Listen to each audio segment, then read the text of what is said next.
At the close of the 19th century, the United States stood at a crossroads it barely understood. What began as a brief war against a fading European empire quietly transformed America into a Pacific power, one with ambitions, obligations, and contradictions it had never fully confronted.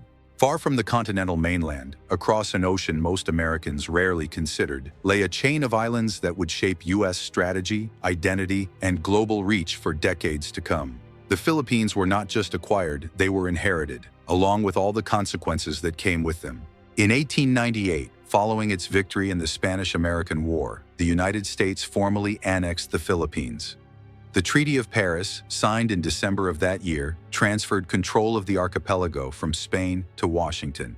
The decision angered nearly everyone involved. Spanish officials resented the loss of one of their last major colonies, while Filipino nationalists, already fighting for independence, felt betrayed. To them, American rule appeared less like liberation and more like colonialism under a new flag. For the United States, however, the Philippines offered something irresistible, a strategic anchor in Asia. The islands provided access to the commercial worlds of China and Japan and served as a forward naval position in the Pacific. Yet this acquisition came at a cost. Almost immediately, American forces were drawn into the Philippine-American War, a brutal conflict fueled by Filipino resistance to U.S. authority. Insurgents saw American governance as merely a continuation of Spanish domination by different means. Despite this violent beginning, the Philippines soon became central to American military planning. During the Second World War, the islands emerged as a decisive battleground between the United States and Imperial Japan. After Japan's invasion and occupation in 1941, the Philippines became a symbol of loss, and later, of resolve. General Douglas MacArthur's return in 1944 was more than a military maneuver. It marked a psychological turning point in the Pacific War, signaling that the tide had begun to turn.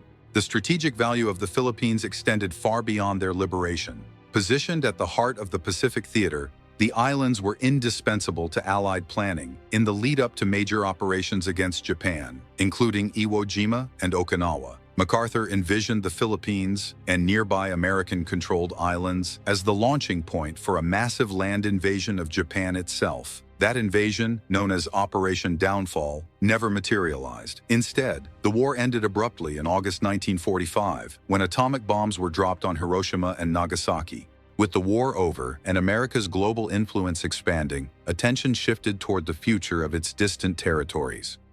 Alaska, Hawaii, and the Philippines became subjects of serious debate in Congress. Alaska, purchased from Russia in 1867, had long been dismissed as an isolated wasteland.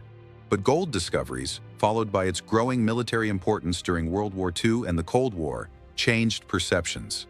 In 1959, Alaska became the 49th state. Hawaii followed a similar path. Its diverse population, native Hawaiians, Americans, and Asian immigrants, sparked long debates over readiness for statehood. After years of political campaigning, Hawaii joined the Union in 1959 as the 50th state. The Philippines, however, presented a far more complicated dilemma. Nationalist movements had existed since the 19th century, and leaders like Emilio Aguinaldo openly demanded full independence.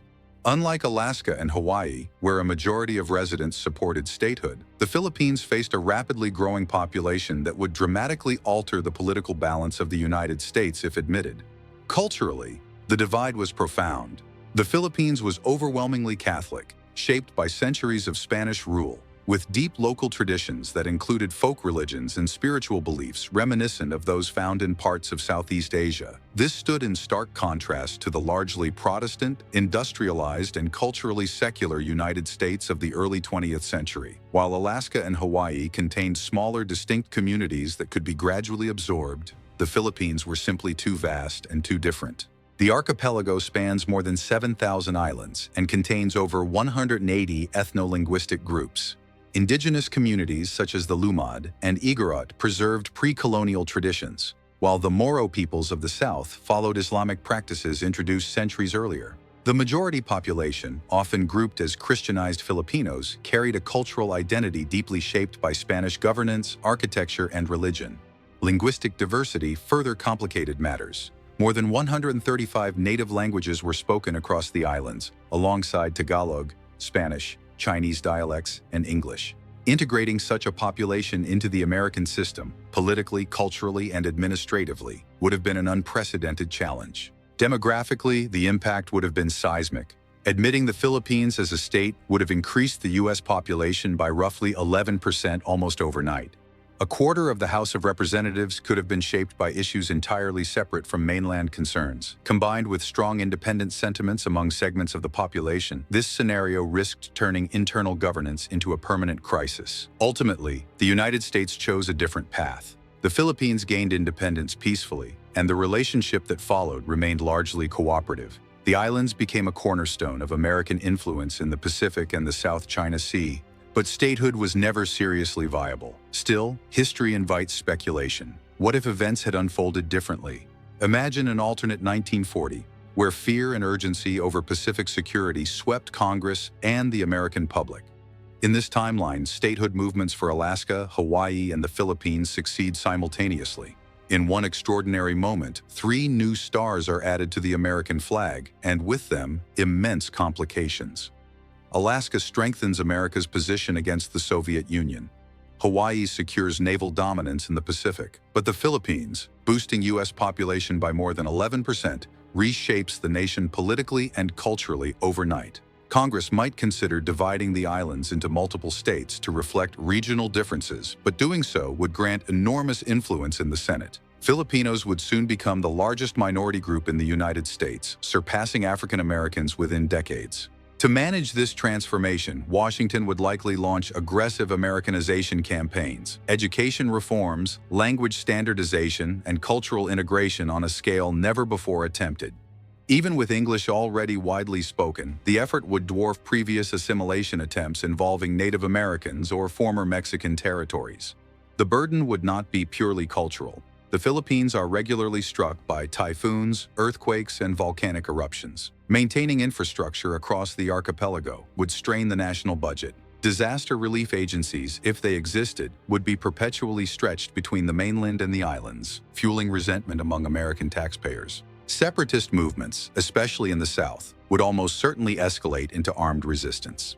Unlike symbolic independence rhetoric in places like Texas or California, these movements would pose genuine threats to national unity. Ironically, such unrest would also turn the Philippines into a testing ground for American counterinsurgency doctrine and a major source of military manpower as Filipinos enlisted in large numbers. Economically, the Philippines could resemble America's version of British India, a vast internal market and labor pool.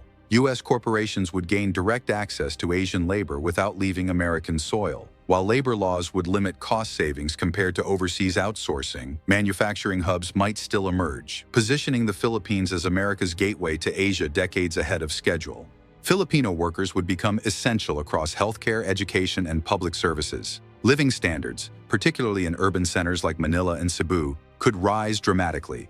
But whether such a union would strengthen or fracture the United States remains an open question, one that history, wisely or not, chose never to answer. By the late 1930s and into the 1940s, as the Japanese Empire pushed relentlessly into mainland China, one American general stood out as an outspoken advocate for strengthening the Philippines: Douglas MacArthur.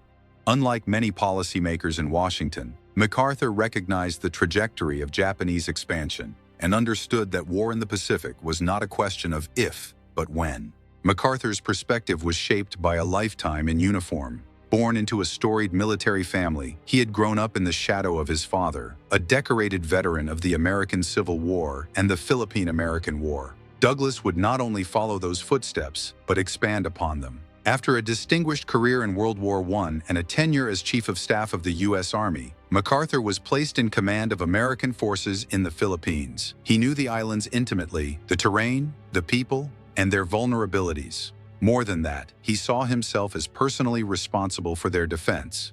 In the years before the Second World War, and even after the liberation of the islands, MacArthur spoke of the Filipinos not as subjects to be protected, but as people whose fate was bound to America's own. Before the war officially broke out, MacArthur repeatedly warned Congress that the Philippines would be among Japan's first targets. He urged Washington to take the threat seriously and to invest in fortifying the islands. His warnings, however, were largely ignored. American attention remained fixed on Europe, and the Pacific was treated as a secondary concern.